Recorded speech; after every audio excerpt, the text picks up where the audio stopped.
ഇരുന്ന് കഴിക്കുന്ന ഒരു സംഭവമാണ് ഈ കപ്പ് നൂഡിൽസ്. നമ്മൾ ഇതിപ്പോൾ വീഡിയോയിൽ കളിച്ചിട്ട് ഒരുപാട് നാളായി. അപ്പോൾ വിചാരിച്ചു കുറേ നാളായില്ലേ, ഒന്നും കൂടി ഇത് തന്നെ ഒന്ന് ട്രൈ ചെയ്യാമെന്ന്. ഇതിൻ്റെ ടേസ്റ്റ് രുചിയൊക്കെ ഞാൻ മറന്നുപോയി. അപ്പോൾ ഇത് ഇറ്റാലിയൻ്റെ നൂഡിൽസാണ്. അപ്പോൾ നമുക്കിതൊന്ന് കഴിക്കാം. അപ്പോൾ നമുക്ക് ഈ ഒരു കപ്പ് നൂഡിൽസ് വേവിച്ചെടുക്കാൻ വേണ്ടി 5 മിനിറ്റാണ് വേണ്ടത്. അപ്പോൾ ഇത് എങ്ങനെയാണെന്ന് വച്ചിട്ടുണ്ടെങ്കിൽ നമ്മളിത് വെള്ളം ഒഴിച്ചിട്ട് ഇത് അടച്ച് 5 മിനിറ്റ് വെയിറ്റ് ചെയ്യുമ്പോൾ ഇത് നല്ല വെന്ത് വരും. എന്നിട്ട് നമുക്ക് കഴിക്കാം. അപ്പോൾ ആദ്യം തന്നെ നമുക്ക് നമ്മുടെ നൂഡിൽസ് എളുപ്പത്തിനൊന്ന് പൊട്ടിച്ചെടുക്കാം. നമ്മൾ പൊട്ടിച്ചെടുത്തിട്ടുണ്ട്. ഇത് ഫുള്ളായിട്ട് പൊട്ടിക്കല്ലേ, ഇത്തിരിച്ച വേണം. നമുക്ക് അടച്ച് വേവിക്കാനാണ്. ഇത് നല്ല മസാലയൊക്കെ ഉണ്ട്. ഇറ്റാലിയൻ നൂഡിൽസാണ്. ഇനി നമുക്ക് തിളച്ച വെള്ളം ഇതിലോട്ട് ഒഴിക്കാം. പുറത്തൊക്കെ തെറിച്ച് വീണ്. അപ്പോൾ നല്ല ചൂടുള്ള വെള്ളമാണ്. അപ്പോൾ നമുക്കിതൊന്ന് അടച്ച് വെയിറ്റ് ചെയ്യാം 5 മിനിറ്റ്.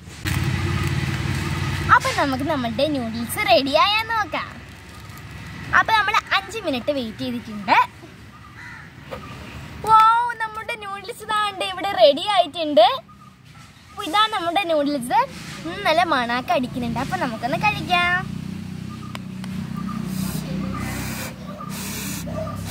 അപ്പോൾ ഇതാണ് നമ്മളുടെ നൂഡിൽസ്. കണ്ടോ, നമുക്കൊന്ന് കഴിച്ച് നോക്കാം.